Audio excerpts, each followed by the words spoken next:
Epic conversation, gentlemen. Thank you very much. And we are joined by Sneaky and Lemonation after the victory over Curse. Quick question to you guys.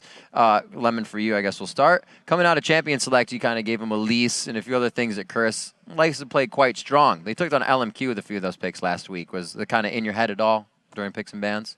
No, we basically got a very good comp ourselves, and we kind of just want to play our own kind of strengths.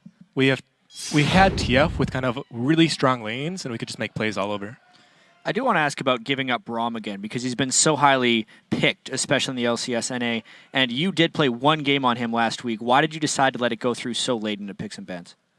I feel like if I'm on more of a playmaking champion like Thresh, I can just apply a lot more pressure than Braum can.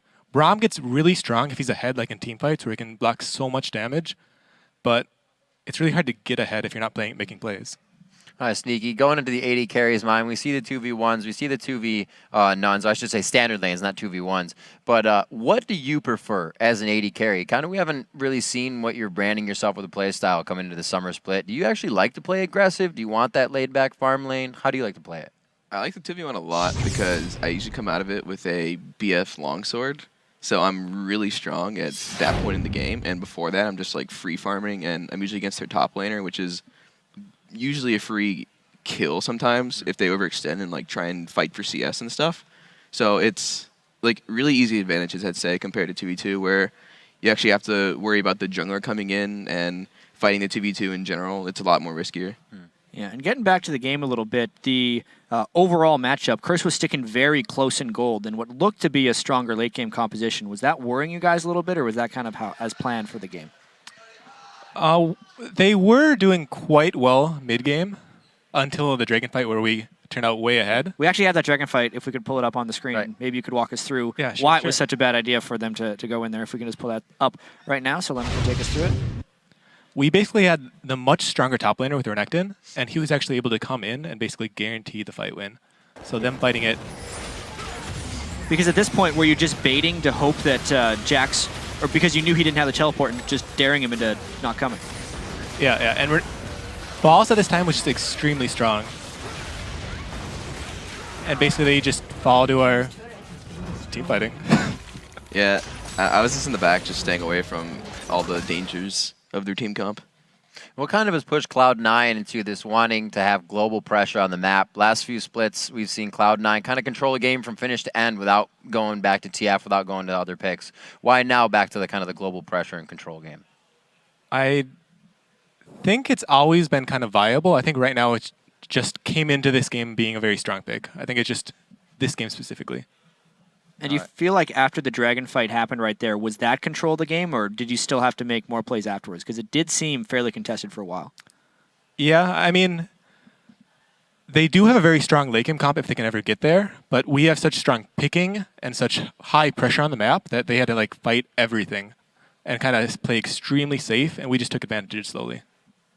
What makes it most difficult when you're playing against Curse in that type of situation? A team that can almost come from behind in kills, in gold, and kind of take those fights. How do you pick and choose which ones to get? I mean, you just got to look for the good ones. It's a lot easier with TF just because we can ult and see where everybody is. And we're like, yeah, these guys alone, go for them. Yeah, and Sneaky, actually, we have another replay if we could pull this up on the screen as well. This was a little bit later into the game as you guys are trying to find the fight near the bottom inhibitor. Once again, while Jax is gone. Actually, walk me through this as your 80 carry perspective. Oh, yeah, this fight got crazy, didn't it? Got a little bit messy. Yeah. So we made the call to try and go on this because there was a big wave coming, and then we just go on dominate, and I'm sitting there hitting the turret. There was no one for me to really hit, and then I basically stay on the turret because no one ever comes in my range until later. And I think Kai was calling kill the turret there, and now we're fighting, basically. Yeah, it ended up being a very close fight here. Were there cohesive calls to fall back, or was it just more of an organic thing because everyone knew they were low? It was kind of a fight call from Hai because he didn't know we were also low. So then we were like, oh, we're low as Jesus because now we're all running.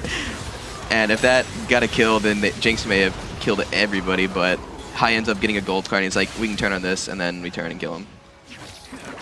Really, really close fight, because clearly if a few things would have went the other direction, that fight maybe would have swung it. Yeah, I think if Jinx got an earlier reset on somebody like Lemon, if he didn't get out before the Jax killed him, then he may have killed everybody, but ended up going in our favor. All right, guys, seems to definitely be coming together. A few more questions for you before we let you go. Coming up in this split now as the winds start to fall in your favor a little bit more, what is Cloud9 doing to kind of bring back that champion title that you guys have had the last 2 splits? What do you think?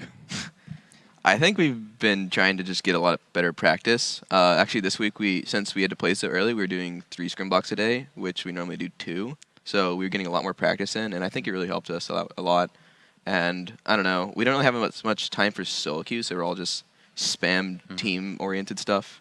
LMQ is also your next matchup this week, and last week they went 1-1 against Curse and EG. Do you guys sense any type of vulnerability there, or are they still fearful as a first-place team?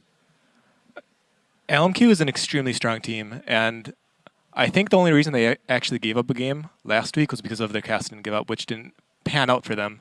So I don't think they'll make the same mistake again. All right. Well, best of luck in the matchup. You guys going for the top of the scoreboards. We've still got more games than you can shake a stick at. After the break, Team Solo Mid will test their mettle against the first place Dignitas. Don't go anywhere.